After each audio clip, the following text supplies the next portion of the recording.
Bienvenidos a un episodio más de La Meseta de Lenk, este lugar místico, mágico, donde pueden sacar sus frustraciones y hablar de cosas que a nadie le importan un carajo. Yo soy Jan. Yo soy René Mercado. Y disfruten este episodio. Filosofía, videojuegos, cine y cosas darks. Aquí, en La Meseta de Lenk. Todo lo que querías escuchar, como no lo querías escuchar. Pues bienvenidos a La Meseta de Lenk a todos. ¿Cómo están este viernes 24 de mayo? Que ya es todo se está volviendo una tradición, esto de los viernes. Ya tenemos a ciertos fans que nos esperan y que nos están hablando media hora antes, un día antes, y preguntándonos si hay programa, no hay programa, qué está pasando. Entonces, pues muchas gracias a absolutamente todos por estar aquí con nosotros. Les mandamos un gran y caluroso saludo. Y pues tenemos un programa especial, ¿no? Sí. Sí, igual a mí, bueno, publicamos en redes sociales el miércoles la información de este podcast y ya hoy pues no lo pusimos, ¿verdad? Sí, no, como que dimos un poquito por hecho que ya todos estaban al pendiente y pues solamente les mandamos el link. Y bueno, para la gente que nos vaya a escuchar en el podcast, eventualmente pues no necesitan saber que el miércoles posteamos, más bien siéntense a disfrutar de este bonito programa. Sí. Gracias a todos los que nos estén escuchando, saludos a todos, ya saben que estoy aquí al pendiente de sus comentarios en la plataforma de Spreaker, también en Facebook, Instagram, WhatsApp, si tienen nuestro WhatsApp, en cualquier lado nos pueden escribir y aquí estaremos al pendiente de sus comentarios. También les recordamos que nos pueden también hablar y esperaríamos mucho que nos dieran un like, un compartir, un favorito para nuestras redes sociales que son... En todas las redes sociales estamos como @mesetadelenk y pues seguimos en la pelea con Facebook para que cambie el nombre de la página porque sigue apareciendo como Elemental Radio, pero si ponen en Facebook @lamesetadelenk les va a aparecer. Pues sí, un problema con Facebook que llevamos casi 2-3 semanas intentando arreglar, no funciona, Facebook nos odia, además pues es toda una mafia, ¿no? El capitalismo y el modernismo nos están alcanzando y no podemos hacer nada al respecto. Que hablando de no poder hacer nada al respecto, como spoiler de lo que se va a venir. Así es. Pues hoy tenemos en nuestro programa especial, como pudieron ver, nos vamos a adentrar en el terror cósmico con su mayor exponente, que fue Lovecraft, un escritor que ahorita les platicaremos un poquito más. Y pues vámonos.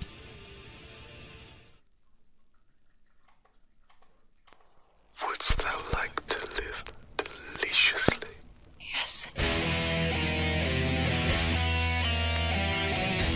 Lo vivimos, lo respiramos, lo conversamos. Terror desde la meseta.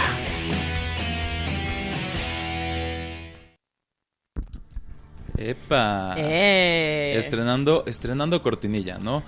Ya tuvimos un pequeño dilema en nuestro episodio anterior, porque justo cuando estábamos haciendo las cortinillas dijimos como, no, estaría cabrón como que fuera videojuegos, música, cine, y obviamente no podía faltar esto que acaban de ir, que es una pequeña cortinilla de terror, ¿no? De que hablamos de terror.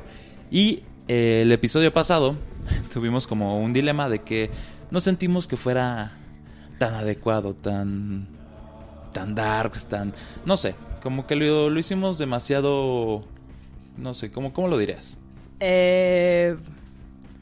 Pues menos enfocado a un tema, tal vez. Sí, tal vez como que fue ahí una cosa extraña. Que bueno, hoy decidimos no empezar de nuevo, pero sí hacer las cosas bien ya desde el principio. Por eso hoy vamos a hablar de Lovecraft. Lovecraft, así es. Pues para quienes no sepan quién fue Lovecraft, su nombre completo, bueno, no sé si sea de mayor importancia decirlo, porque todos lo conocen como H.P. Lovecraft, pero bueno, se llama Howard Philip Lovecraft y él es de Rhode Island, o sea, ahí por Nueva York. Claro. Que creo que además fue una cosa muy inteligente que hizo, porque alguien que se llame Howard Philip como que no no es tan terrorífico como nos gustaría, ¿no? Como Howard Phillips se oye como extraño, como nombre de nerd estadounidense. Aunque sí fue nerd. Sin duda alguna, ya hablaremos de eso, pero tiene un poder las iniciales, ¿no? HP, o sea, no es marca de computadoras, pero sí te saca un susto, ¿no? HP Lovecraft. Entonces, pues este hombre, siguiendo un poco con lo que hizo, todos lo conocemos, o bueno, se conoce mayormente por ser escritor, pero también es sabido que fue poeta y evidentemente fue todo un erudito. Así es. Yo de chiquita creía que HP era de Harry Potter. O sea, Harry Potter Lovecraft. ¿Tiene sentido? Sí, magia negra, no, sí. Sí, pues más o menos, ¿no? Me causa todo el sentido del mundo. Pero bueno, este autor fue de los autores más influyentes del siglo XX. Más o menos inició su carrera de escritor en 1936, bueno, por los 30. Sí. Y algo muy especial de Lovecraft es que él creó todo un género, toda una mitología, entonces es como el padre del terror cósmico, que igual ya les estaremos platicando más adelante, junto con Edgar Allan Poe y Kafka. Es de los escritores de terror reconocidos, aunque, o sea, sí destaca por haber hecho todo un género nuevo. Y lo único malo es que no era muy conocido en su tiempo. O sea, fue hasta que la cultura popular empezó a retomarlo y ya empezó a ser más famoso. Sí, que además habría que entender que Lovecraft sí fue todo fue como el padre, ¿no? Antes, en la historia se hablaban, o sea, no es que no existiera el terror, sí existía, pero hablaban de fantasmas, hablaban de cosas extraordinarias, como cosas sobrenaturales, fuera de lo normal, como por ese cliché, y de repente ya Kafka, llega Lovecraft y dice, bueno, ¿saben qué? Yo ya estoy harto de esto, yo quiero hacer algo más, algo diferente a todo lo que se había visto, y crea el terror cósmico, que en unos momentos veremos por qué es tan diferente y tan importante para la historia. Así es, y unos datos curiosos de Lovecraft que creo nos pareció importante destacarlo porque son influencia en sus obras, es que, bueno, como mencionamos, él fue un erudito, o sea, era una persona súper estudiosa. No era ermitaño, le tenía hastío al mundo y a la humanidad. Nerd. Y no le gustaba convivir con personas, realmente. O sea, se la pasaba en su casa, se refugiaba en sus libros y más o menos como a los 10, 12 años empezó a escribir revistas de ciencia. Entonces, era más o menos un genio de la ciencia, de las matemáticas, de... Las ciencias en general. Sí, ¿no? Ciencias en general, pero muy cañón. Entonces... después de escribir todas estas revistas, ya fue cuando dijo, me gusta escribir, me gusta mucho la ciencia, me gusta el terror. Entonces, pues creo que debo hacer algo con eso. Y pues sí, o sea, creo que esta xenofobia y hastío al mundo es importante para todo lo que... Para entender, ¿no? Para entender a los personajes de sus libros, tal vez. Sí, como por qué los personajes son así. O sea, el tipo... Les digo, era xenofóbico, era un tipo muy pesimista, un poco de la historia tiene que ver con que él vivió con su mamá y su papá creo que los abandonó, una cosa por el estilo, y él siempre estuvo como aislado, como el chico rarillo de ahí, que pues la historia nos ha dicho que si es el chico rarillo eso se va a convertir en algo más, ¿no? Y pues ese fue Lovecraft, soñador, solitario y extremadamente imaginativo de chico. Cosa interesante, Lovecraft empezó relativamente joven a escribir. Y cosa más interesante y triste es que murió bastante joven. Murió a la edad de los 46 años. Sí. Si mal no recuerdo, 46, 47, de cáncer. Cáncer de páncreas. Sí, del intestino. Ajá. Tuvo cáncer, murió muy joven. De hecho, esa es la razón por la cual Lovecraft terminó siendo casi anónimo en su época. Fue hasta después cuando se juntó con uno de sus... el círculo de Lovecraft, que eran pues sus compas, que retomó a Lovecraft y de ahí como que se lanzó el estrellato, pero vaya. Sí. De hecho, ahora que mencionas al círculo de Lovecraft, creo que también es importante hablar un poquito de ellos. hubo un momento en el que Lovecraft se empezó a comunicar por cartas con fans, o sea, realmente estas personas eran fans y les decían, bueno, le decían a Lovecraft, me encantan tus libros, me encantan tus monstruos, quiero enseñarte algo que escribí, que a lo mejor tiene algo que ver con lo tuyo y pues lo puedes usar, ¿no? O así, entonces empezaron a hacer todo este círculo de escritura y etcétera, y estos fans se volvieron en sus discípulos, que después se nombrarían el Círculo de Lovecraft, y tienen un peso muy importante porque fueron quienes no solo llevaron al estrellato la obra de Lovecraft, sino que la complementaron, ¿no? Ajá, exacto. Que es algo que no es tan conocido.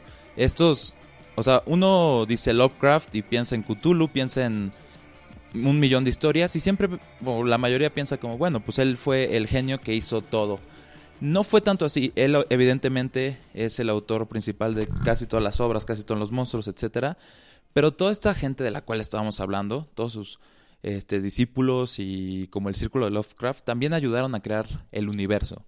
Digamos que Lovecraft tenía, no sé, 200 historias, pero entre los discípulos o los amigos ya se creaban las 300 historias, ¿no? Entonces era como un círculo bastante chido, bastante... ¿Cómo se podría decir? Como yo te ayudo, tú me ayudas, hacemos una cosa impresionante. En donde pues, las ideas rebotaban. No sé, alguien creaba un monstruo y luego Lovecraft como que lo agarraba y lo utilizaba para otra cosa. Y se terminaba siendo un universo muy chido, que es el que pues hoy en día conocemos. Así es. Pues tenemos nuestros primeros comentarios de nuestros fans. Oh sí. Alex Ugarte, quien estuvo en nuestro episodio pasado. Saludos. Nos pone, la versión de Sanem me parece más épica, qué rolón. Sí, la canción de apertura de este programa fue The Call of Cthulhu de Metallica, que pues obviamente hace referencia a la llamada de Cthulhu, una de las obras de Lovecraft. También nos dice, el terror antes era basado en la deformación de lo humano, tanto físico como ideológico. Lo innovador de Lovecraft fue ir más allá de lo humano. Básicamente, sí. También Idalmi nos dice, bienvenidos Meseta de Leng, adoro su cortinilla, felicidades. Muchas gracias. Gracias, que ha sido más popular nuestra cortinilla que el programa mismo, ¿no? Pero lo agradecemos mucho. Lo hicimos con mucho amor y muchas ganas, entonces, pues gracias. Sí, también Samantha Peralta nos comenta, me gustó mucho esa nueva forma de iniciar. Muchas gracias. Sí, creo que nuestras cortinillas son un éxito. Perfecto, haremos más para ustedes. Cortinillas para todo. Sí, ahora hablaremos de el pan. El pan. Perfecto. Pero pues bueno, siguiendo un poquito con lo que decíamos de Lovecraft, que es como nuestro tema principal, creo que no terminamos de decir cuáles eran los discípulos. Digo, dato curioso por si los quieren googlear, checar sus relatos o su forma de escribir. O su historia simplemente.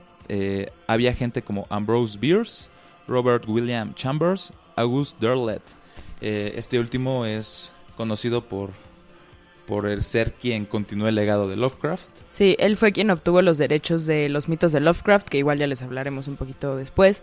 Y él fue básicamente quien hizo... Lo hizo famoso y un tremendo pelmazo, que después les diremos porque es un tremendo pelmazo, pero sí. Esos fueron como los discípulos más emblemáticos, más icónicos de Lovecraft y pues el círculo, ¿no? El círculo Lovecraftiano. Así es. Pues hablando un poco ahora de sus obras más importantes, como ya mencionamos, él creó su propia mitología, así como los griegos hicieron su mitología y actualmente muchas de las cosas que hacen en el cine, en los libros, etcétera, son basadas en esas obras. Lovecraft hizo su propia mitología y es referenciado impresionantemente en el terror. O sea,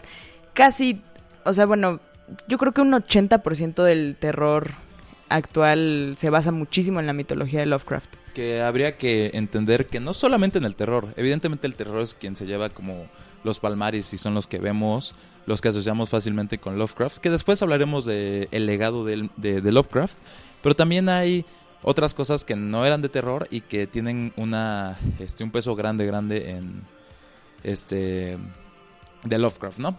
Que igual al ratito si quieres hablamos más, pero a mí se me viene a la mente nada más ponerlo como porque me gusta mucho esta serie. Sí. No sé si han visto Hora de Aventura. Lovecraft está en Hora de Aventura. Con eso me voy. Hasta luego. Constantemente. Constantemente. Así es.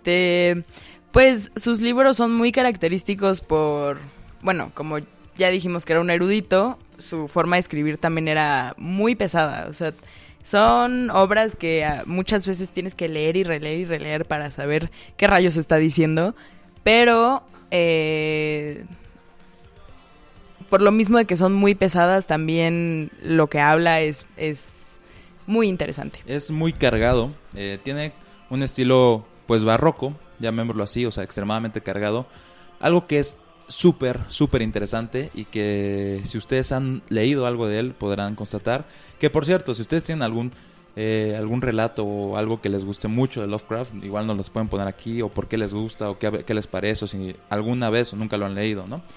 Pero Sí. algo que hace muy bien es, yo creo que es de los escritores que mejor crean una atmósfera, ¿no? Así es. Una de las cosas que más hace y que muchos lo odian por eso, otros más lo aman intensamente por eso, es que utiliza muchísimos adjetivos, ¿no? Sí. Entonces, cualquier lugar que él relate, sientes que estás ahí por todo lo que te cuenta, todo lo que te está poniendo. Sí es denso, pero también tiene un sentido de por qué es tan denso, ¿sabes? Sí. Y eso es extremadamente, pues, interesante y respetable.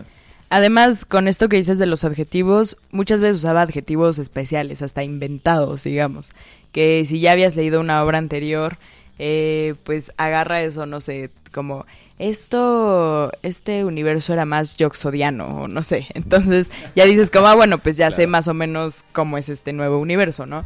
Entonces, sí, pero tampoco usaba muchos adjetivos estilo García Márquez, que a mí me sí, parece como excesivo, el estilo de García Márquez, pero sí, digamos que usaba los adjetivos adecuados para ponerte en una incomodidad al leer. En mood, ¿no? En mood Sí. Lovecraftiano, eso debería ser ya una característica o un término.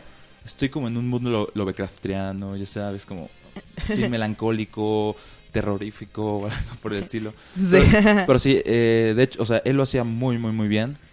Y es lo que te decía, creo que crea una atmósfera que casi ningún otro escritor logró de tal forma. Así es.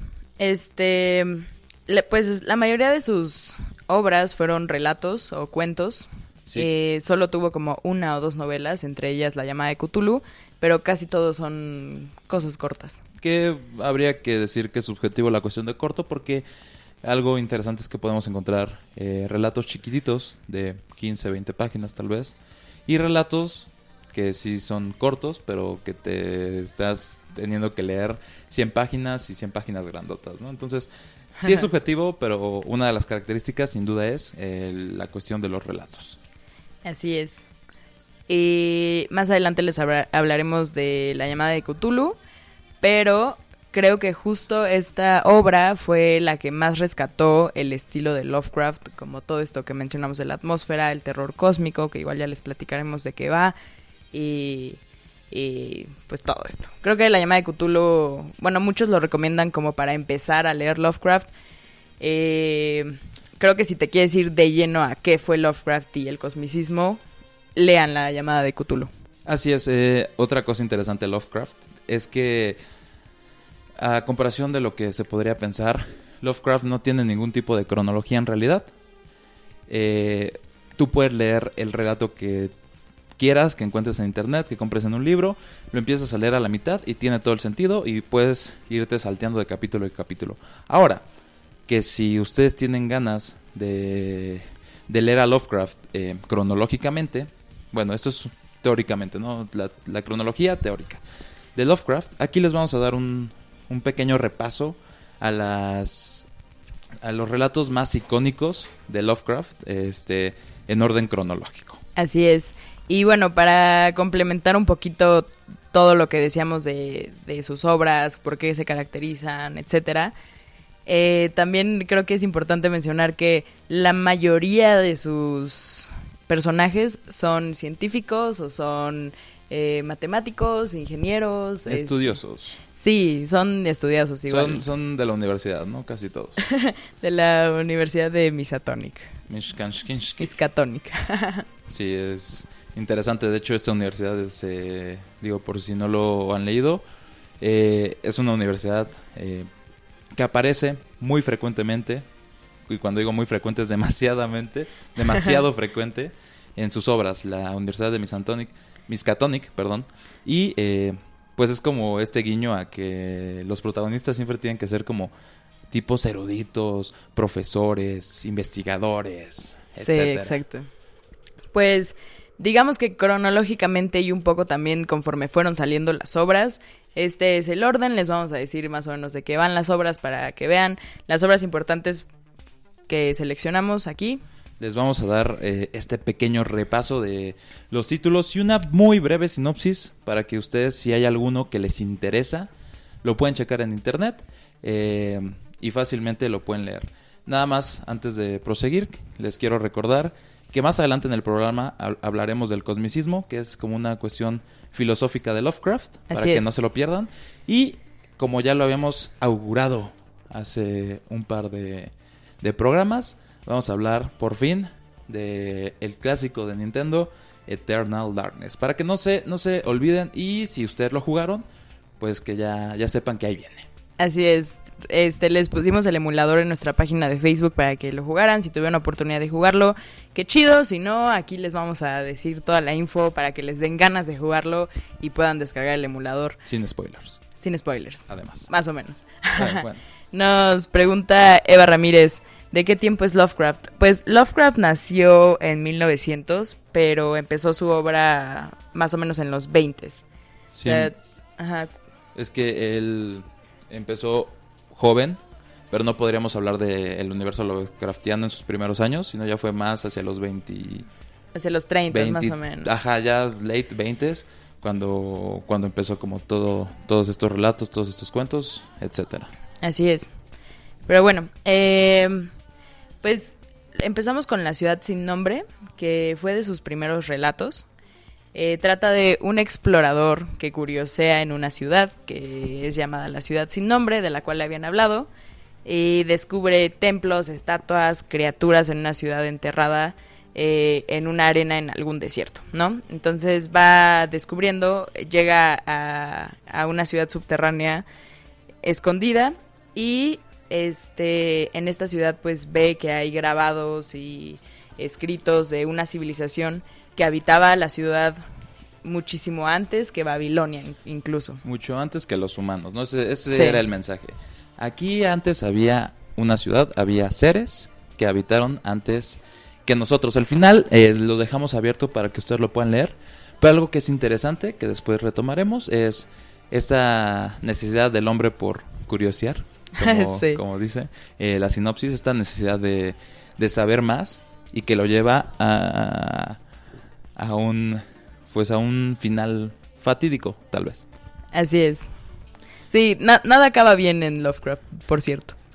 Sí, eso es algo que tal vez se nos olvidó un poquito mencionar, que después retomaremos más, pero una cosa muy interesante de Lovecraft es que, pues para él, no es que nada acabara bien o mal, simplemente para los humanos nada acababa bien, y eso tenía un sentido, no sé, o sea, escatológico, tal vez, como que es una especie de nihilismo, pero ya hablaremos de eso más adelante. Así es, porque tiene que ver con el terror cósmico en sí, con la corriente filosófica. Después, aunque esto no va en orden cronológico, pero les quiero mencionar el Necronomicon, que se entiende como el libro de los muertos. Los griegos lo traducen como lo relativo a los muertos o la ley de los muertos. Este fue un libro ficticio creado por Lovecraft también. Hay una historia ahí extraña con el Necronomicon porque en la vida real sí existe un libro tipo Necronomicon que está súper escondido, seguramente en el Vaticano o algo así. Pero Lovecraft hizo su propio libro de los muertos. Entonces fue una obra escrita por un árabe llamado Abdul al-Hazred. Y en el libro se encuentran conjuros, revelaciones, cómo conseguir conocimiento prohibido de seres extraterrestres o de seres mucho más o bueno, superiores a la raza humana. Entonces se divide en 4 partes, donde la primera parte habla de criaturas, de los primigenios, que igual ya les hablaremos de ellos, y del esplendor de los dioses. La segunda parte habla de lo que sucedió con la muerte del árabe, que tiene que ver igual con un encuentro con una de las criaturas de Lovecraft. La tercera parte son rituales de magia y los secretos de todas estas criaturas. Y la cuarta parte es el libro del destino. Son como profecías. En resumen, el Necronomicon fue como la Biblia Lovecraftiana de el universo que él creó. Y que bueno, para entenderlo, no existe el libro así como, si me voy a comprar el Necronomicon acá al Gandhi de la esquina, ¿no? Es un libro creado, es un libro ficcional completamente, que simplemente funcionaba como para darle sentido a todo lo que Lovecraft inventaba, ¿no? Como Lovecraft decía, ¿sabes qué? Estaría bien cabrón, estaría bien chido que hubiera así un monstruo con tentáculos, sí, no, pero en la cabeza, que mida 100 metros y que hable con puras Fs. Sí, chingue su madre, así. Y cuando él lo creaba decía, bueno, ¿cómo le voy a dar sentido? Sí. Pues se suponía que una disculpita porque acá la Nosfera, nuestra perrita, está haciendo desastres, ¿no? Así como que no le gusta que hablemos de rituales. De rituales porque pues como que algo le pasa, ¿no? Ay, una disculpa, igual la Nosfera acá está haciendo de las suyas. Pero bueno, a lo que me quería referir con todo esto era que el tipo inventaba sus historias, inventaba sus monstruos y el libro los justificaba. Era así como, en este libro dicen que hay un monstruo llamado Cthulhu y que mide 100 metros y tiene tentáculos en la cabeza, ¿no? Entonces para eso servía el Necronomicon, se utilizaba mucho, es recurrente en las obras de Lovecraft y es bueno que lo sepamos, pero ya más adelante hablaremos más específico de él. Así es, muchas veces en las obras de Lovecraft no se describían tal cual las criaturas, o sea, era una parte muy mágica del cosmicismo que nunca sabías realmente a qué te estabas enfrentando, o sea, tu personaje no sabía exactamente, sabía que era algo monstruoso, abismal, malévolo tal vez para la raza humana, pero nunca decían como, mira, es alguien con tentáculos y alas y 1000 ojos y etcétera. Entonces, en el Necronomicon se pueden ver, en el Necronomicon y en los mitos de Cthulhu ya podemos encontrar más descripción de todos estos monstruos, pero a lo largo de las obras de Cthulhu pues realmente no hay gran descripción. Por eso también le da más sentido a su universo. Sin duda. Pues eso, simplemente es entender el Necronomicon, saber por qué existe y pues ya, eventualmente les hablaremos un poquito más de él y de cómo se une con sus obras y por qué funciona tan bien, ¿no? Pero bueno, nos salimos un poquito del tema porque estamos hablando de los relatos, ¿no? Cronológicamente. Y el que sigue en la cronología, le recordamos rápidamente, hablamos de La ciudad sin nombre,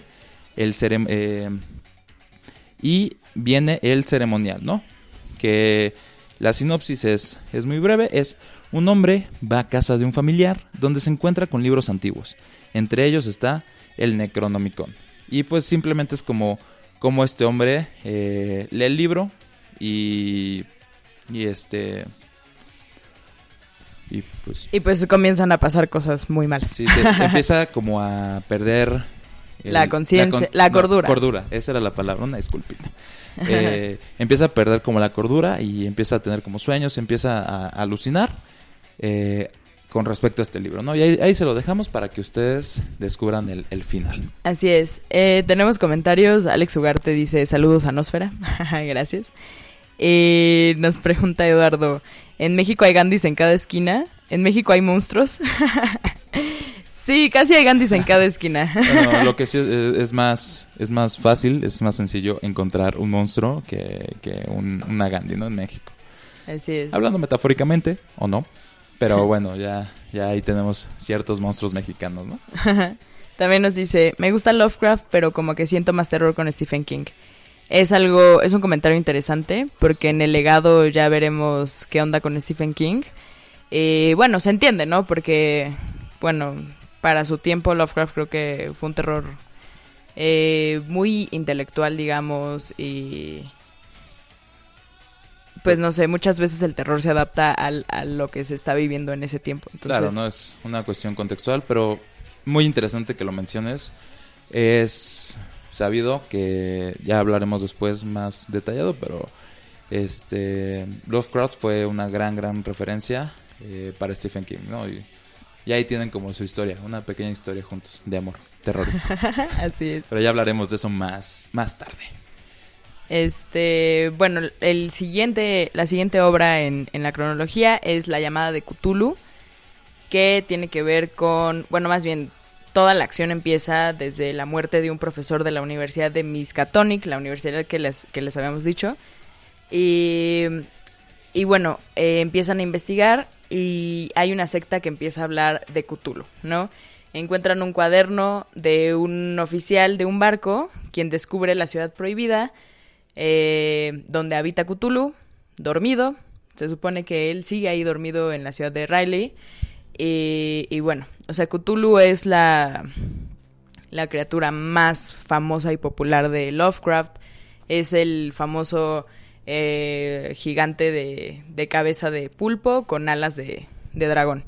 Entonces, se supone que es de estas criaturas acuáticas. Lovecraft, dato curioso, tenía una súper aversión por el mar, porque es, o sea, aparte del espacio, es la segunda cosa para los humanos más desconocida. Justamente. O sea que Lovecraft tiene un motivo recurrente que es el temor a lo desconocido, ¿no? O sea, sí, en eso se basa el temor a lo desconocido. Eso es en el usual. Lovecraft, ¿cómo lo hace? Hablando del espacio, como decías, y lo que decíamos, ¿no? El mar es un motivo recurrente en todas sus obras. Hay criaturas que viven en el mar, que viven en ciudades debajo del mar. Uh-huh. Cuando lo lees, pues, o sea, utiliza mucho estos términos como olor a mar, o podrido, o pescado. Como que utiliza mucho eso. Así es. O muchas de sus historias se desarrollan en puertos o en islas, etcétera. Entonces, bueno, la llama de Cthulhu es cómo se descubre esta ciudad debajo del mar.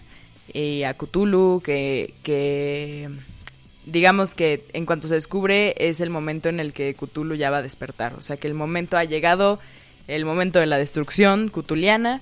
Y pues bueno, ¿no? Es un libro muy interesante. Es muy entretenido ese libro. Yo realmente lo recomiendo. Sin duda. No sé qué más decirles para no decirles spoilers. Pues sí, más que léanlo. Creo que eso es importante. Léanlo, la verdad. Como le dijimos, es... O sea, un buen libro para empezar. Como ven, no está tan lejos en la cronología. Y si quieren entender cómo meterse de lleno a Lovecraft, La llamada de Cthulhu es la opción. Nos comenta Eduardo, dice, ahorita me llamo Ponqueto Mamalón. Ok, te llamaremos así. Y dice, Stephen King es terror más actual y psicológico. Sí, pues... Sí, es diferente, pero ya veremos cómo influyó Lovecraft en sus obras. Siguiendo con la cronología, como mencionamos, no les vamos a describir todas las obras, pero después de La llamada de Cthulhu está El color que cayó del cielo. Que a mí se me hace bastante bueno. Nada más, la breve sinopsis, se las digo rapidísimo. Que es un joven ingeniero que estudia un terreno para embalse. En sus expediciones, es que está mal escrito, pero en sus expediciones se encuentra un areal maldito, un páramo donde la vegetación no crece, donde años atrás había caído un meteorito. Un ser o color abandona la roca. Las plantas... siento medio raro explicarlo así.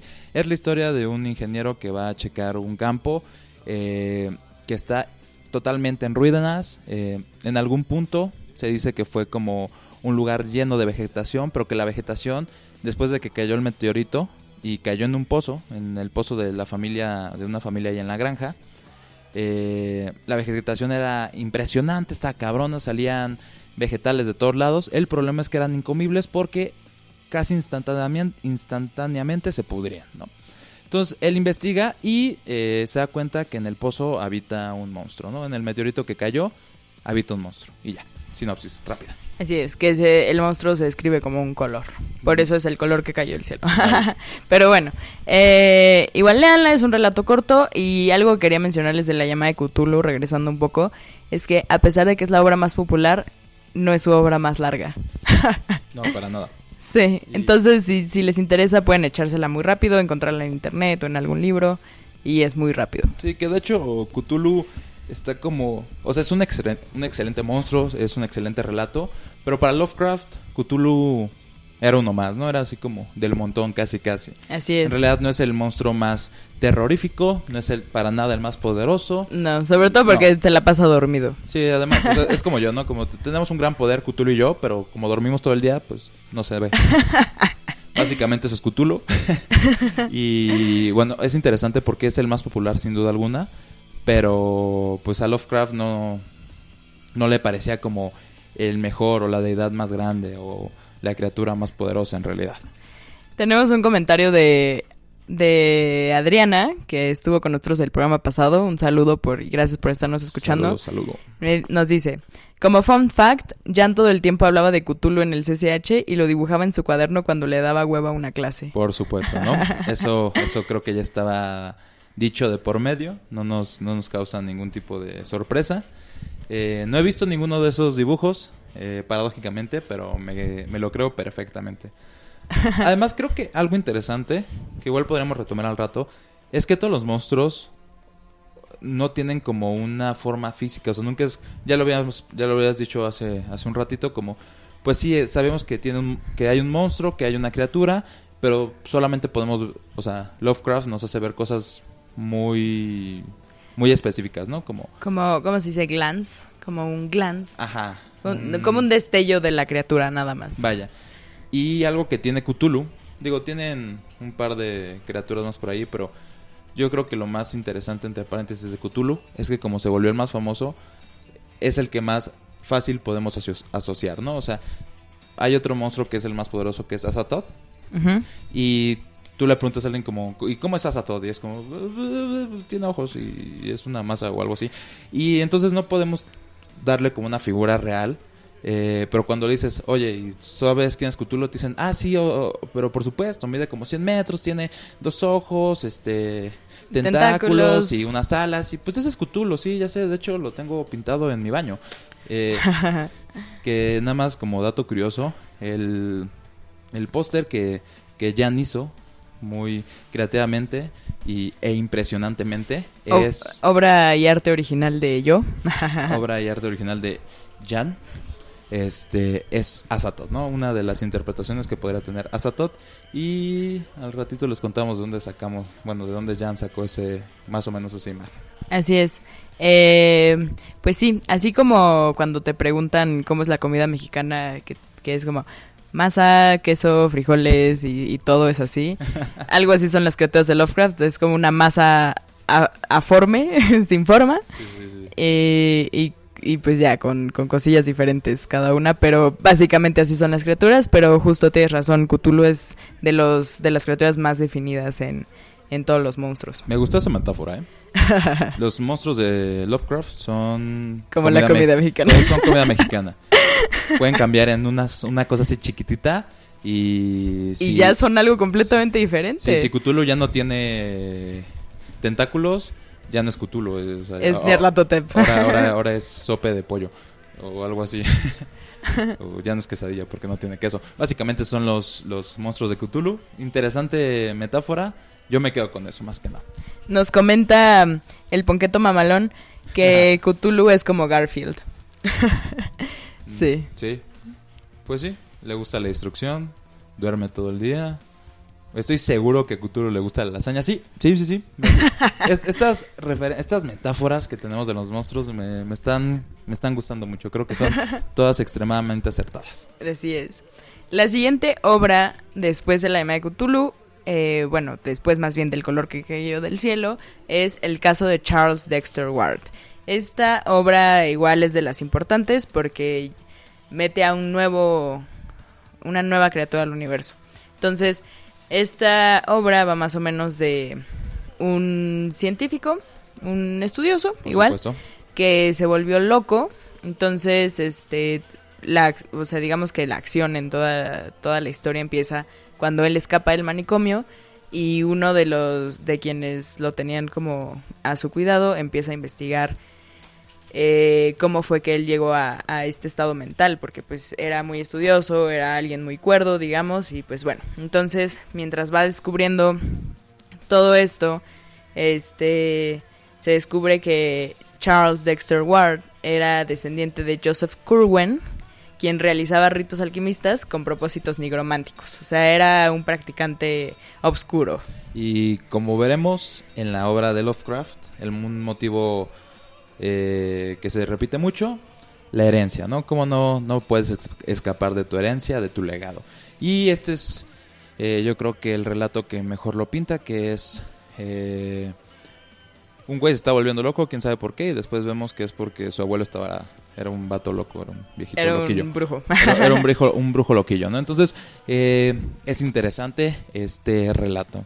Siguiendo con lo que sigue, con los relatos que... Siguiendo con lo que sigue. Básicamente, porque me gusta ser redundante, tenemos al horror de Dunwich, que no hablaremos mucho de él, pero que sepan que va después. Después de él viene el que susurraba en las tinieblas, y luego pasamos a La sombra sobre Innsmouth. Que yo creo que esta obra es su obra más larga y que es de 100 páginas. Sí, un poquito más Sí. de 100 páginas, pero recordemos lo que decíamos, son teóricamente relatos cortos, entonces sí, es uno de los relatos más largos que tiene. Sí, bueno, en Las montañas de la locura también, pero bueno, Innsmouth también fue de sus relatos más largos. Nos comentan que música, ¿se nos acabó la música? ¿Acaso? No que yo sepa. ¿O el corte musical, acaso? Ah, nos piden Cowboys from Hell. Ok. Esa... La pondremos en el cortito musical después de hablar de Lovecraft. Sí, que ya casi va el corte. Entonces, ustedes tranquilos. Así es, pero gracias por pasarnos musiquita. Si quieren alguna canción, pues pídanosla, ya lo saben. Y aquí estaremos al tanto. Bueno, las obras sobre Innsmouth, que además Innsmouth supuestamente es bueno, la verdad yo no sé si exista o no. Soy pésima para geografía, pero este podcast no hablamos de geografía. Ajá. Pero bueno, se supone que está en Massachusetts. Y pues... Es un puerto. Es un puerto, Por cierto, exactamente. Cosa interesante que había que recalcar. Donde pues va un chico a investigar o algo así. Se encuentra con un viejito loco del pueblo que sabe... Un borrachín. Un borrachín Un hombre de- que tomaba Nayan, básicamente. sí. El borrachín del pueblo que se sabe toda la historia de Innsmouth, porque Innsmouth se caracteriza por tener personas o criaturas muy extrañas, ¿no? Sí. Entonces, ya que le cuenta la historia, se supone que los primigenios del mar, que son como una categoría ahí de criaturas de Lovecraft, hicieron un trato con quien estaba en ese tiempo al cargo del puerto Ujú. para poder procrear con los humanos de Innsmouth. Entonces, en Innsmouth hay criaturas mitad humanos y mitad peces, y pues este chico se va enfrentando ahí a los horrores con las criaturas y descubriendo más sobre la historia de Innsmouth. Sí, se supone que el hombre que hizo el trato con las criaturas, los primigenios, estas criaturas como extrañas del mar, era Zadok Allen. Él los lleva al puerto, donde empiezan a procrear en una orgía o algo extraño de criaturas con humanos, una cosa rarísima, extravagante. Y primero nuestro protagonista no lo cree, pero de repente oye como ruidos en la noche, decide largarse de ahí y se da cuenta de que las criaturas son reales, ¿no? Y bueno, ya el final, que es un final interesante, se los Sí. dejamos ahí para que ustedes lo puedan leer. Así es. Bueno, lo que sigue en la cronología es En las montañas de la locura. Esta fue igual de las obras más importantes de Lovecraft y es de las más referenciadas en la cultura popular actual. Entonces, En las montañas de la locura trata de una expedición de investigadores o científicos de la Universidad de Miskatonic, la universidad que ya les habíamos dicho. Por supuesto. Por cierto, esta universidad está en Arkham, la ciudad Arkham. Para los que no saben, no estamos hablando de Batman, estamos hablando de la ciudad creada por Lovecraft, ¿no? Así es. Bueno, entonces van a esta expedición a la Antártida y se dividen en grupos, ¿no? Porque encuentran ahí varias cosillas interesantes, pero pues empiezan a desaparecer sus compañeros de grupo, empiezan a pasar cosas extrañas, se encuentran ahí por ahí unos cadáveres y etcétera. Hasta pingüinos encuentran también. Pingüinos. Hasta llegar a una megápolis que igual tiene grabados, escritos y todo de la historia de los antiguos. Los antiguos, en el universo de Lovecraft, fue una raza, una civilización antes de los primigenios y son estos que se entiende que fueron muchísimo antes que toda la humanidad. Los que llegaron aquí a poblar la Tierra antes de los humanos, antes de todo lo que conocemos, esos son los antiguos. Después de los antiguos llegan los primigenios. Así es. Entonces, bueno, encuentran la historia de los antiguos y ya, tragedias suceden, tragedias. Pero es muy buena, es muy Excelente. divertido. Después en la cronología tenemos Los sueños en la casa de la bruja, que no hablaremos más de él, pero eso continúa. Es un relato muy corto y muy interesante igual, porque Lovecraft no usaba muchos personajes femeninos en sus obras, entonces... De hecho, hasta era un poquito... misógino. Un poquillo, ¿no? Decía que las mujeres eran como el mal, ¿no? Pero bueno, ese es básicamente el mensaje de Lovecraft. Saludos desde los 1900. Exacto. Pero nada así muy machista que digamos. O sea, realmente era como, pues simplemente no quiero usar mujeres, me interesan más los hombres. Pero bueno, Los sueños en la casa de la bruja, a pesar de que la bruja no es una protagonista en la historia, pues es un personaje femenino y que es una bruja, lo cual lo hace muy interesante. Después de La casa de la bruja tenemos La cosa en el umbral. Y esta obra a mí me parece muy interesante mencionarla porque aquí sí fue la primera obra de Lovecraft con una protagonista femenina. Y esta historia es de vampirismo. ¿No de vampiros? No de vampiros, eso es algo muy extraño que nos encontramos. No es de vampiros tal cual porque nunca se describe como tenía colmillos, chupaba sangre, no podía salir a la luz, cosas así, nunca se describe eso, sino el vampirismo más como este lado seductor, poder hacer que... ¿Cómo se llama esto cuando te hipnotizan? ¿Te hipnotizan? Hipnosis. Sí, entonces bueno, el esposo de esta chica vampiresa es víctima de ella y se va volviendo loco. Entonces, eso es más o menos La cosa en el umbral y pues fue la primera obra de Lovecraft donde una mujer fue protagonista, pero creo que es la única donde hay una mujer, realmente. Sí.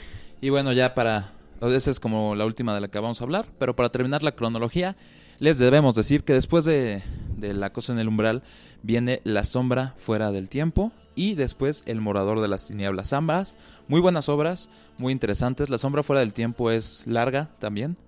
El morador de las tinieblas no lo es tanto, pero las dos son grandes obras que también si tienen chance de leerlas, por favor, léanlas. Así es, pues ¿te parece que nos vamos a un cortito musical antes de continuar con Lovecraft? Me parece más que perfecto, entonces pásame, ¿cuál era la canción requerida? Cowboys from Hell, que no recuerdo la banda, pero debe ser la única que en el universo que se llame así. Seguramente es de Pantera, ¿no? Entonces, claro. Pues vamos a darle y regresamos después de este pequeño corte. Pues muchas gracias por su recomendación. Eso fue Cowboys from Hell de Pantera. Excelente canción, excelente banda. Excelente rola y que va en el mood, lo cual siempre es muy bueno, ¿no? Muchas gracias por sus recomendaciones como siempre. Y bueno, pues ya para terminar con Lovecraft y con sus obras, habrá que mencionar los mitos de Cthulhu. ¿Necesariamente? Sí, esta fue una obra que, o bueno, como pequeños relatos, que en parte los inició Lovecraft antes de morir y lo terminaron sus discípulos. Bueno, lo terminó el círculo de Lovecraft. Este chico, ay, ¿cómo se llamaba? August Derleth fue quien consiguió los derechos para terminar los mitos de Cthulhu. La verdad, lo hizo muy mal. Sí, nada más yo creo que es momento de echarle tierra al buen Derleth. Sí.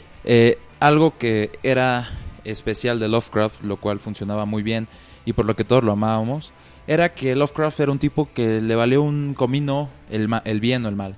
Estas criaturas, como lo hemos visto o lo veremos, se lo decimos ya, son criaturas que no tienen un mal. O sea, sí son, tal vez, tienen mal o no, pero nunca buscan hacer el mal, esa es la cuestión. Sí. Y tampoco el bien, o sea, simplemente es su naturaleza, básicamente. Son criaturas que su naturaleza es destruir, que su naturaleza es la muerte, y nunca se habla del bien y del mal. Sí. ¿Qué es lo que hace Derleth? Lo que hace Derleth, que es lo que nos jode un poquito, lo que nos hace sentirnos muy enojados con él, es que el tipo, porque recordemos, que no lo habíamos dicho creo, Lovecraft era ateo, completamente ateo. Sí. Y Derleth era católico, entonces cuando le pasan como la batuta a Derleth, él dice, o sea, sí está muy chido lo de tus monstruos y que están acá todos tenebrosos y así súper cabrones, pero algo le falta, como que le falta sal. Entonces, ¿cuál es la sal de todo buen católico? Que el bien triunfe sobre el mal. Así es. Que es lo que crea que haya criaturas benévolas que se llamaban los arcaicos, uh-huh, y que ellos puedan hacerle frente a estas criaturas malévolas para que siempre triunfe el bien. Eso lo hace terriblemente, no porque lo escribiera mal o algo así, simplemente porque pues ese no era el universo que nosotros amábamos. Y pues esto es parte de lo que existe en los mitos de Cthulhu, ¿no? Así es. A pesar de que destruye un poco toda la mitología de Lovecraft, son importantes los mitos de Cthulhu porque aquí, como le mencionábamos, describen muy bien a las criaturas. Sin duda alguna. Sino la característica principal que tenían todas estas obras se basan en la idea central de que hubo criaturas superiores poblando la tierra con conocimientos que el humano no puede alcanzar, ¿no? Hablan acerca de cómo había criaturas antes de nosotros, criaturas extremadamente poderosas y que los humanos jamás podrán llegar a su nivel. Otra de las características principales es que en todas estas obras las personas tienden a volverse locas, ¿no? Eso es como la pérdida de cordura, cómo se vuelven locas con solo ver a las criaturas, ni siquiera tienen que tocarlos, simplemente verlos o ver ciertos elementos mágicos hace que las personas pues se vuelvan loquitas, ¿no? Así es, pues esto es característico no solo de los mitos de Cthulhu, sino de todas las obras de Lovecraft. Y pues bueno, lo que ya habíamos mencionado, que es un escritor que se aparta mucho de la temática convencional del terror, que en ese tiempo pues estaba en auge el terror gótico, y él, o sea, bueno, todo esto de fantasmas, la muerte, etcétera, y él pues se va aún más allá. Se va, o sea, como elemento clave es la ciencia ficción, ¿no? Eso creo que no habíamos dicho esa palabra, pero esa es la palabra clave en Lovecraft, es ciencia ficción. En sus obras él habla de aliens, habla de viajes en el tiempo, conocimiento prohibido, ¿no? Entonces todas estas cosas de ciencia ficción, más allá de que se transformen en la ciencia ficción que todos conocemos, más bien la vuelve tenebrosa, la vuelve como algo que hay que temer por el no conocimiento del hombre hacia ella, ¿no? Básicamente. Así es. Y bueno, ya para concluir con todo esto de Lovecraft, que ya les dejamos aquí una muy buena descripción de todo lo que fue, de todas sus obras, etcétera, les mencionaremos sus criaturas más importantes. Un pequeño bestiario, una sinopsis de la sinopsis, para que todos nosotros estemos al tanto y entendamos un poquito más de pues estas bestias y por qué son importantes en su universo, ¿no? Así es. Empezamos con el número 1. Número 1. Azathoth. Él es la deidad más poderosa de toda la mitología de Lovecraft. Aunque era una bestia con cero inteligencia, siempre auguraba muerte y destrucción. Entonces Azathoth es el más poderoso, es como el padre de todas las bestias. Sí, de él sale todo, ¿no? Es el inicio y el final. Así es.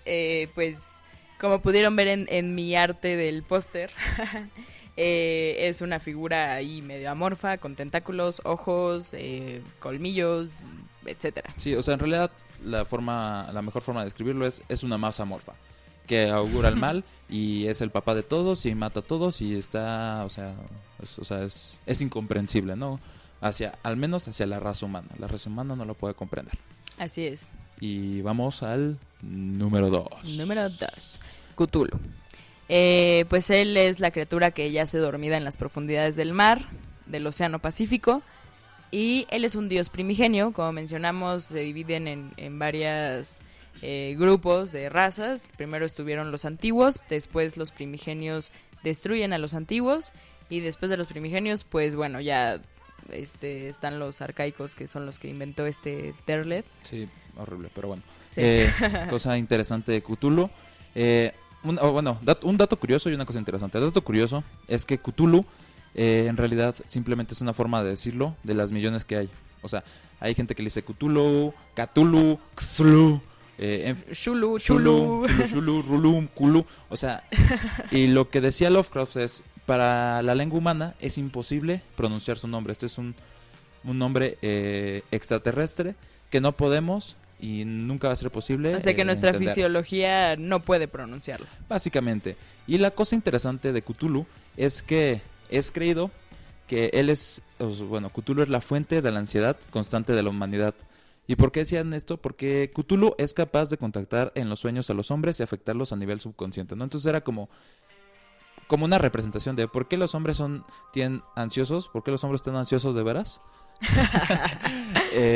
Por Cthulhu. Por Cthulhu, ¿no? Entonces eso es muy importante porque es una de las deidades que afecta más puntualmente a los hombres. Así es. Y nos vamos para el número 3. Yog-Sothoth. Y bueno, no, mejor eso lo decimos en el legado porque lo amo. Sí. Pero ok. Yog-Sothoth es el dios de todo el conocimiento, es el guardián de la puerta a todo el conocimiento y es de los más importantes en los mitos, porque él es quien seduce a los hombres que están interesados en la magia o a estos profesores eruditos, etcétera, para ofrecerles poderes oscuros y prohibidos. O sea, básicamente Yog-Sothoth es un dios, es el dios de todo el conocimiento. Sí. Todo lo sabido, él lo sabe.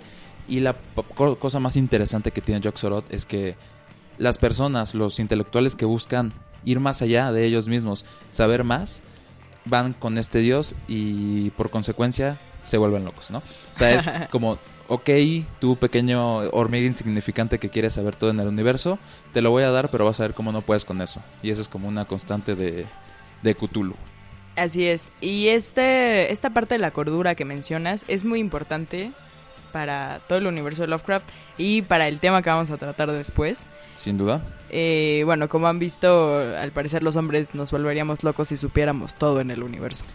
Básicamente. Y para concluir, bueno, vamos al siguiente, que es el número 5. Nyarlathotep. Yo nunca puedo pronunciar eso, por cierto. El Nyarlathotep es un dios que este dios sí se piensa como malo porque es el principal mensajero de los dioses, o sea, de Yog-Sothoth, de Azathoth, de todos ellos entre los humanos.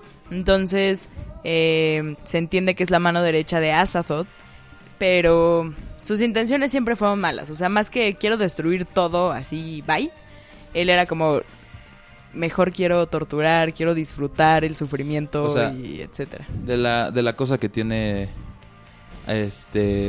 Nyarlathotep es el puente entre los dioses y los humanos. Ahora, la diferencia entre los otros dioses, por ejemplo, Azathoth, es que Azathoth destruía por naturaleza, mientras que Nyarlathotep lo que tenía era que disfrutaba con esa destrucción y utilizaba Exacto. muchas veces a Azathoth como una herramienta, ¿no? Sí. O sea, él al final, digamos que era como el cerebro maestro. Y es muy interesante verlo. Además, yo creo personalmente que este es el ser, digamos, malvado por excelencia, porque es el más parecido a los humanos. Él tiene un avatar humano, él habla con los humanos, él interactúa con los humanos, entonces yo creo que esa era como la representación, ¿no? Como los humanos son malos, son los malvados en realidad. Sí. Y bueno, ya último mencionar a Hastur, que Hastur ya fue creado por el Círculo de Cthulhu, que los mitos de Cthulhu se basan mucho en la historia de Hastur, que se entiende que es el medio hermano de Cthulhu, pero pues ya este monstruo ya no fue de Lovecraft. Y hay muchísimos más monstruos en el universo de Lovecraft, pero bueno, ahí les mencionamos los más importantes. Sin duda alguna, nos quedamos con estos pequeños monstruos, con estos pequeños relatos. Para terminar con Lovecraft, saber que pues fue un genio. Y pues un poquito les dimos como la embarrada, ¿no? De lo que es, de lo que hizo, de sus bestias. Y sin duda, como recomendación, pues léanlo, ¿no? Es importante, más que lo disfruten, lo van a disfrutar mucho, pero creo que es muy importante porque ya veremos que de Lovecraft salen 1,000,000 de cosas. Exacto. Y bueno, pues uno de los legados más importantes de Lovecraft en lo académico fue el cosmicismo, el terror cósmico, que fue el género que creó Lovecraft al hacer todo este universo. Bueno, que nada más recalcar, el género fue el terror cósmico y el cosmicismo, más que el género, fue una corriente, ¿no? Una corriente filosófica, Así obviamente. es. Sí, digamos que sus obras se engloban en el terror cósmico como género, pero de ahí salió el cosmicismo, que es esta corriente filosófica. Que de la cual hablaremos nada más un ratito. Y primero, antes de ponernos como a platicar un poquito de él, vamos a darles más los términos crudos de lo que es el cosmicismo, ¿no?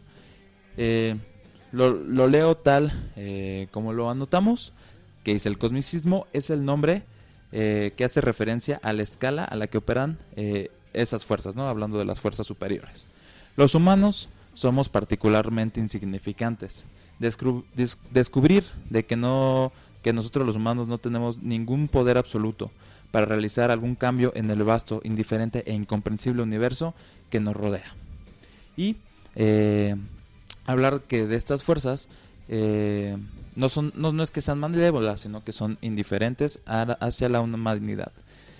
En fin, podríamos hablar más de términos, pero resumiendo un poquito y poniéndolo como en palabras más tranquilas, el cosmicismo es un tipo de nihilismo, no es lo mismo, pero ¿qué es lo que decía o lo que nos intentaba decir Lovecraft con este cosmicismo? Que era simplemente entender que nosotros como humanos no tenemos ningún tipo de poder en el universo, que nosotros nos podríamos creer más grande que el universo, pero a la mera hora nos damos cuenta que no somos nada, básicamente. Así es, justo una característica de muchos ensayos barrocos es que comenzó este amor por el yo, ¿no? Este egotismo en la literatura, que los humanos somos maravillosos, somos superiores a todo lo que hay en el mundo, no en el universo, sino en nuestro mundo, ¿no? Bueno, tenemos una conciencia y que somos como los más chingones, ¿no? Entonces, no tiene mucho que ver con lo de Lovecraft, pero esto del cosmicismo se entiende como, bueno, los humanos tienen esta idolatría que es completamente insignificante porque hay cosas más allá de nosotros que no podemos hacer nada contra eso, que ni siquiera sí. podemos entender, ¿ya sabes? Sí. O sea, creo que eso era la parte interesante, o es la parte más interesante del cosmicismo, decir justo lo que decías, ¿no? Como vivimos en un momento en donde nosotros los humanos creemos ser los dueños y maestros del universo, que podemos controlar absolutamente todo, que no hay ninguna criatura en este planeta, al menos, que no podamos controlar. Hace un par de programas hablamos del transhumanismo, sí. De cómo podríamos, o cómo el humano le encantaría convertirse en Dios, en una deidad. Y esta cuestión muy humana, muy egocéntrica, de decir, nosotros somos los más chingones en todo. Aquí es cuando llega el cosmicismo y cuando tiene como una importancia o una relevancia en la historia, que es que Lovecraft llega y dice, o sea, sí somos muy cabrones, sí tenemos, o sea, sí hay investigadores, sí hay gente muy preparada, hay estudiosos, o sea, tenemos conocimiento, tenemos poder, pero somos insignificantes, ¿no? Entonces, es como dicen que que los humanos pues no, o sea, no tenemos ningún poder cuando lo vemos a gran escala. Y eso creo que es de lo que más habla en sus obras, como los humanos, los más estudiosos, los profesores de la universidad, pues terminan siendo Locos. terminan siendo nada, intentan rebasar lo humano posible. Por ejemplo, lo que hablamos de que los humanos quieren tener todo el conocimiento y cuando lo tienen se vuelven locos porque no pueden con eso. Sí. Como los humanos intentaban o intentan tener el poder absoluto y llegaba un monstruo que ni siquiera quería matarlo, así como que iba de paso y destruye todo. O sea, esa es como la referencia, es sabernos insignificantes, básicamente. Así es. Cosa interesante de la cuestión del cosmicismo es se me olvidó qué iba a decir, como que pasó la nosfe y se fue. Entonces tú prosigue. Bueno, esta comparación que se le hace con el nihilismo. Eso Justo era eso, lo que ibas a decir. justo eso. Pues bueno, el nihilismo se entiende como esta onda de al final todos nos vamos a morir. No vale la pena, hacer nada porque me voy a morir, entonces YOLO, ¿no? Sí. Básicamente YOLO. Entonces, a pesar de que en el cosmicismo sí se ve al hombre como somos tan insignificantes que realmente no importa porque cuando llegue el fin o lleguen estas criaturas o llegue algo que no podamos controlar, pues va a valer todo lo que somos como humanos, o sea, no va a haber forma de rescatarlo. Aquí es muy importante las acciones que toma el hombre, o sea, como a comparación del nihilismo, que no importa realmente que hagas porque te vas a morir, en el cosmicismo sí importa, sí hay una repercusión. Sí, o sea, lo que tiene y que me gusta mucho del cosmicismo es que a pequeña escala sí tiene todo el sentido lo que hagas en la vida, ¿no? O sea, exacto. Sí, o sea, si eres un profesor de la universidad de Miskatonic, sí tiene sí te da el sentido a la vida el que seas un estudioso. Sí puedes tener sentido en ser un pescador. A pequeña escala o viéndolo en la lupa, cada uno de los humanos sí tiene un sentido en la vida. Pero ya cuando lo vemos más allá, más afuera, fuera del universo, fuera de pues del entendimiento del hombre, nos damos cuenta pues, que somos hormigas. O sea, una referencia excelente que acabo de pensar es ¿en dónde podemos encontrar el cosmicismo y Lovecraft? Malcolm el del medio, ¿no? No sé si recuerdan, hago un capítulo donde la familia se vuelve como cristiana o algo así y Dewey está viendo a unas hormiguitas pasar y entonces él dice como, bueno, pues es que como yo no sé quién sea bueno o malo, los voy a empezar a matar a todos. Eso es el cosmicismo, es decir, nosotros somos hormigas, no sabemos nada de la vida, no entendemos que hay un Dewey extraterrestre volando y que nos podría matar a todos, y cuando llegue no podemos hacer absolutamente nada al respecto. Así es. Y pues también esto que mencionas de yo no sé si es bueno o malo, es justo lo que hablábamos de cómo las criaturas de Lovecraft van más allá de la ética y la moral establecida en nuestras sociedades, que no es que quieran hacerle mal a la humanidad, sino que ellos tienen un fin.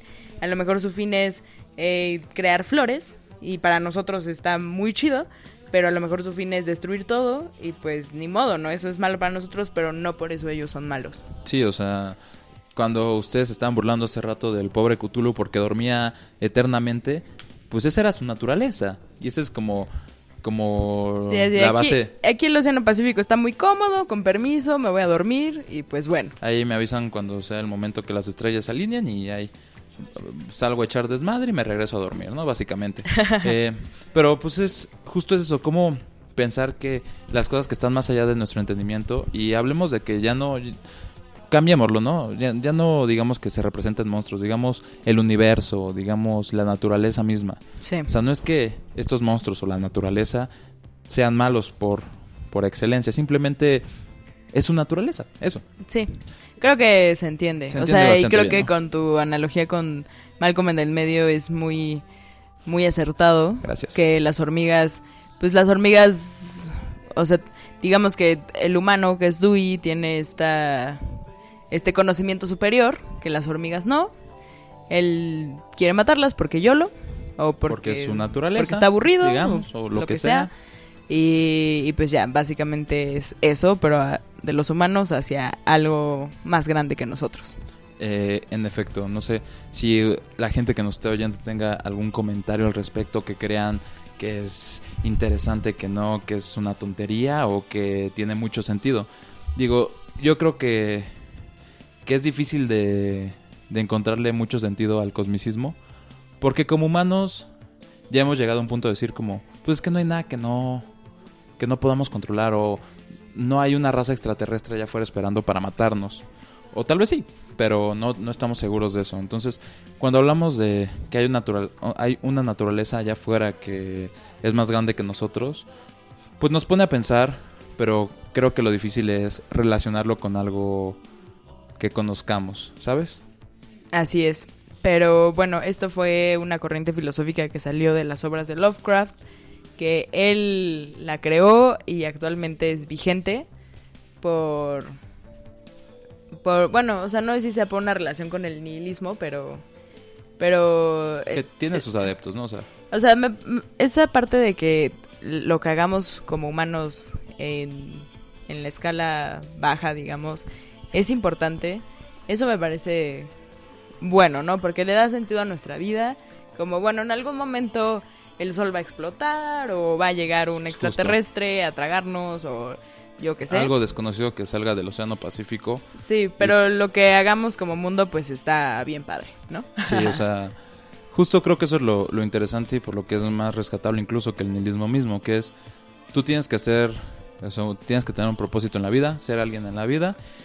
Y en efecto, al final todos vamos a morir, ya sea porque sale alguien del océano como un monstruo, o tal vez una pandemia, o George Martin del submarino o de repente venga un extraterrestre, o en efecto explota el sol, o un meteorito, lo que quieran. Y al final pues sí, todos vamos a morir, todos estamos destinados a eso. Ya Rick and Morty lo decía, todos vamos a morir, vamos a ver TV, ¿no? O sea, ese es como el punto máximo y el paroxismo del cosmicismo. Así es. Y un pequeño adelanto para nuestro siguiente episodio. Hablaremos de Rick and Morty, ¡Yay! La física cuántica y los universos paralelos. ¡Ay, perro! ¡Ay, caray! Así que no se pierdan el próximo episodio. Va a estar muy bueno, Si no han visto Rick and Morty, por favor, véanlo. Es una excelente serie. A lo mejor no es para todos. Ya digo que sí. O sea, sí, pero el humor, digamos que puede no ser para todos. Es un humor muy negro, no sé. Es sarcástico, negro. Y las temáticas podrían confundir, pero creo que eso es lo chido que tiene Rick and Morty, que lo hace muy, muy light para que todos como que entiendan el universo, un poquito la física cuántica y pues esta cosa de los universos paralelos, ¿no? Que ya hablaremos de eso, ¿no? Pequeño spoiler del siguiente episodio. Sí, pero mientras, si pueden echarse unos capitulitos, véanla, nos parece fascinante toda la filosofía de Rick and Morty y pues ya estaremos hablando de eso después. Entonces, pues, el legado. El legado.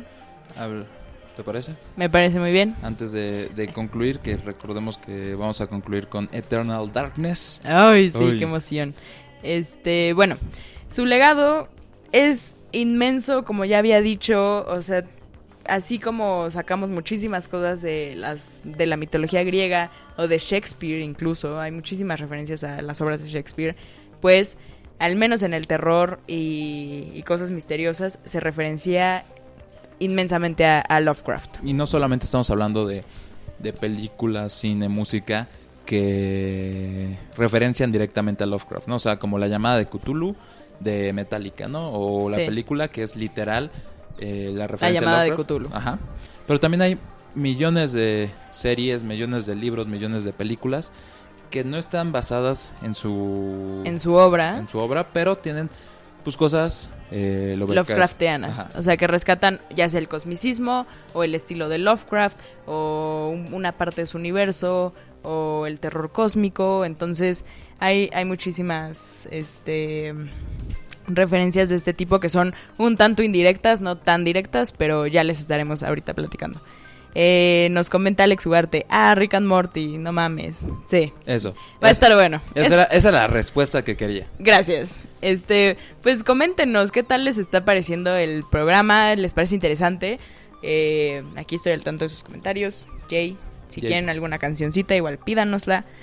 Pero bueno, en series, pues muy puntual. Vamos a hablar cosas muy muy puntuales, un par de ejemplos que se nos hizo interesante nombrar, que creemos que maneja bien pues la referencia, que maneja bien a Lovecraft, y hablaremos de series, películas, libros, música y videojuegos. Entonces, sí.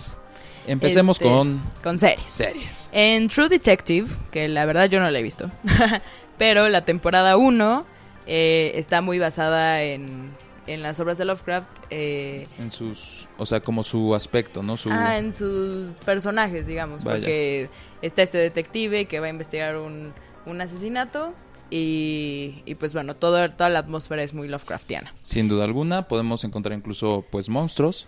Así es. Muy parecidos a los de Lovecraft. Y bueno, lo utilizan bien como mood, ¿no? A Lovecraft, en True Detective. Ahora sí. Perdón. Muy buena serie, nada. Sí. Ahora sí, por favor, coméntanos de Adventure Time. Sí. Para los que no sepan, seguramente nadie lo sabe. No es que sea un gusto culposo, lo digo con mucho orgullo. Adventure Time, Hora de Aventura, en castellano. Que es una caricatura de Cartoon Network. Es una caricatura, pues sí, para niños.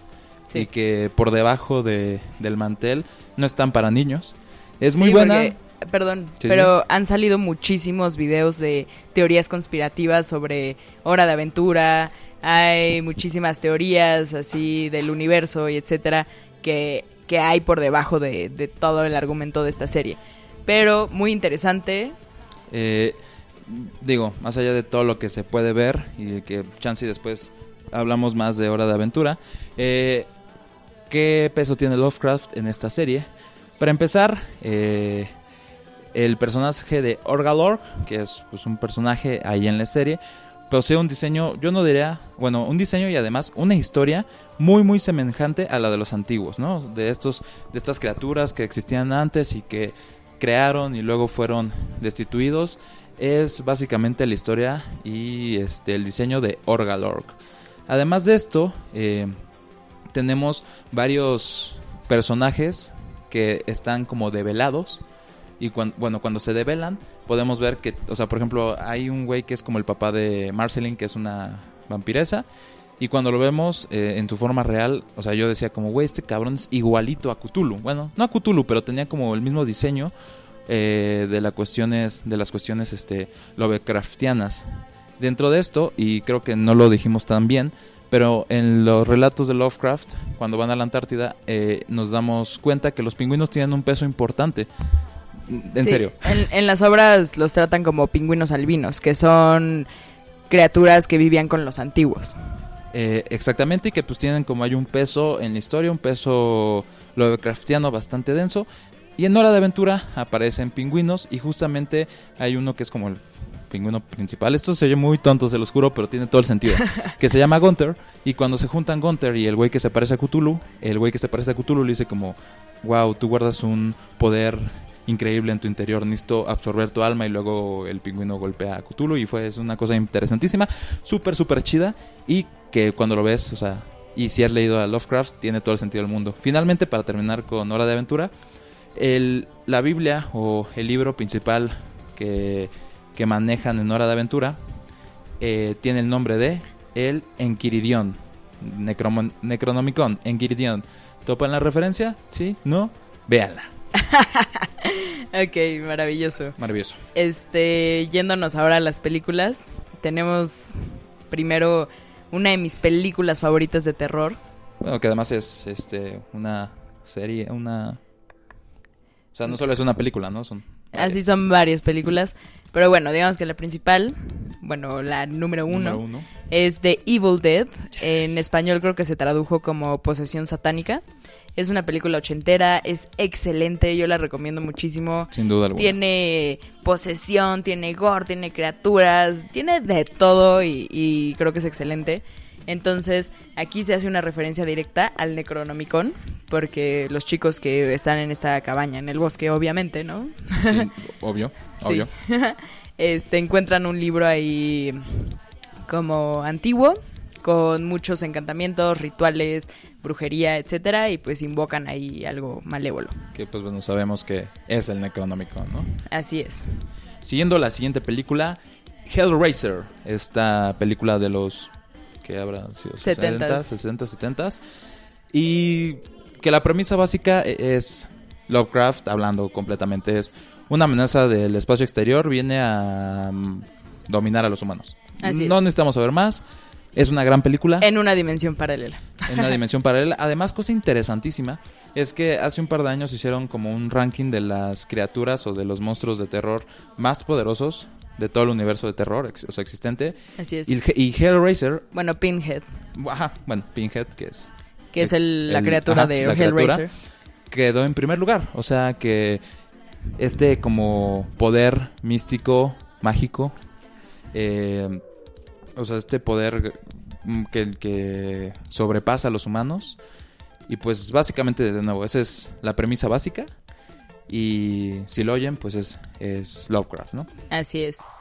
Después tenemos The Thing, La Cosa del Otro Mundo, Alien y Prometeo, que son, pues, referencias más indirectas, pero igual una amenaza del espacio exterior, un extraterrestre que viene a hacer destrucción. Básicamente, ¿no?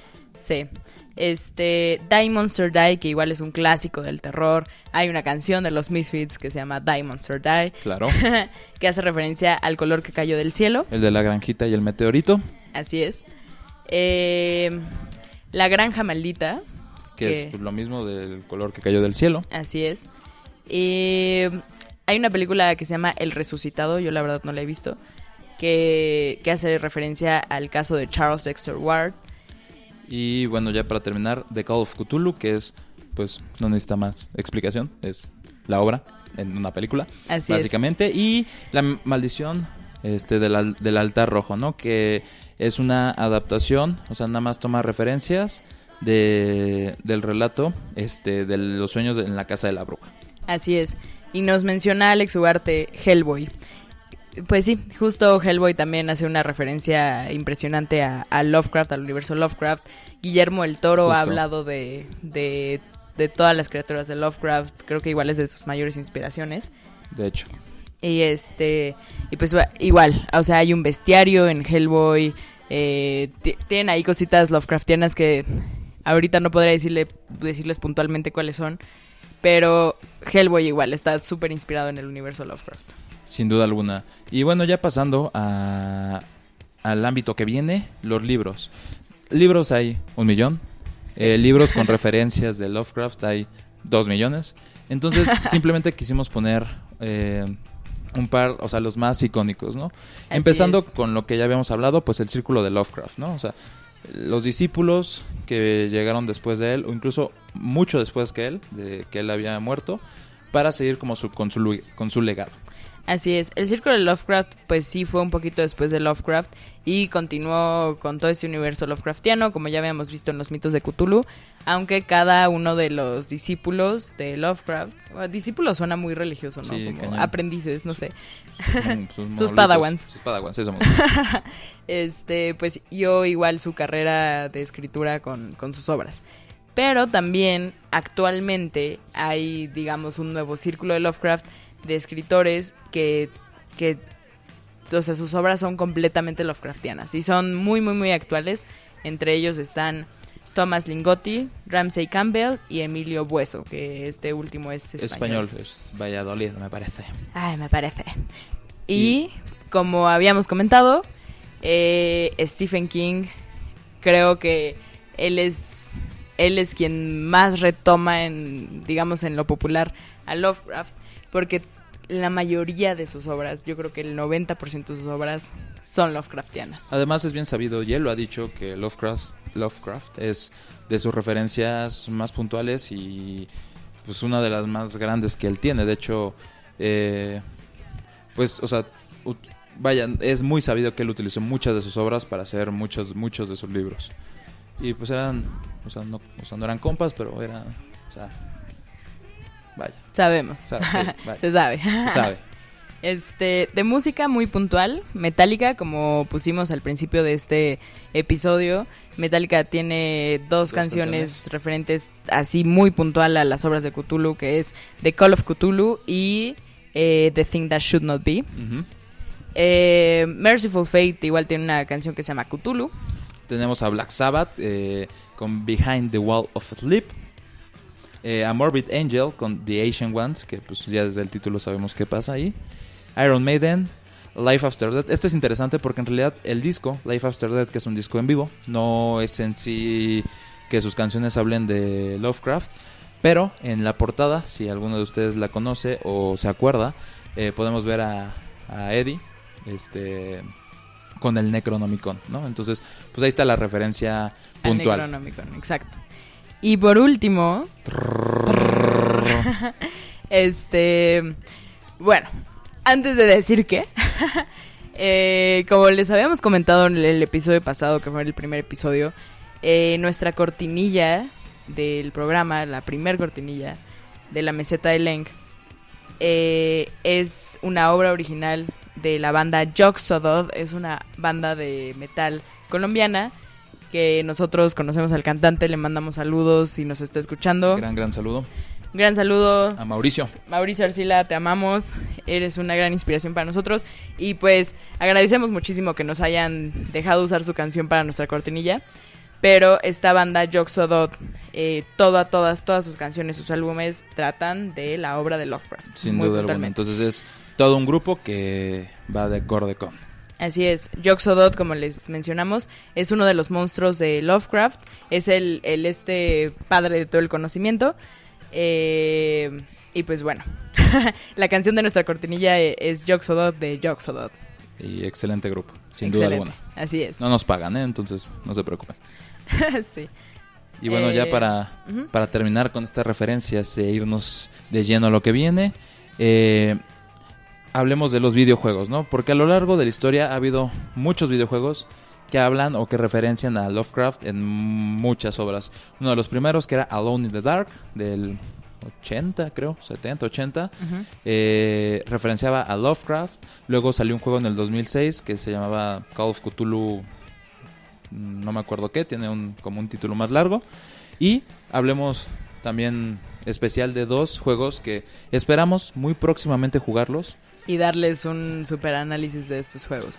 Quisimos poner estos muy puntuales porque son los más actuales, los más inmersos en el universo de Lovecraft, porque se los juro, hay miles de juegos de verdad con cosas Lovecraftianas.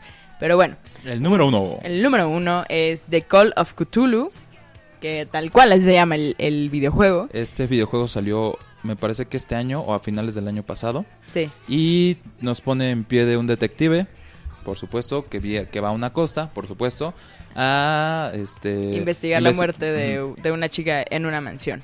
Entonces va explorando esta mansión, se va encontrando con no sé, tomos del Necronomicon, altares, se encuentra criaturas de Lovecraft.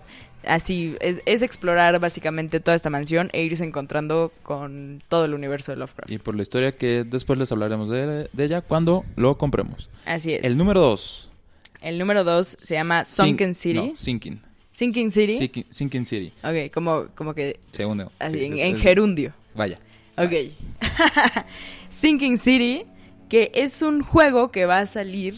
Que para PC va a salir el próximo mes, si mal no recuerdo. Pero para consolas hasta el siguiente año. 2020, para que ahí esperen el episodio número 52 de la meseta de Leng y cuando ya haya salido el juego.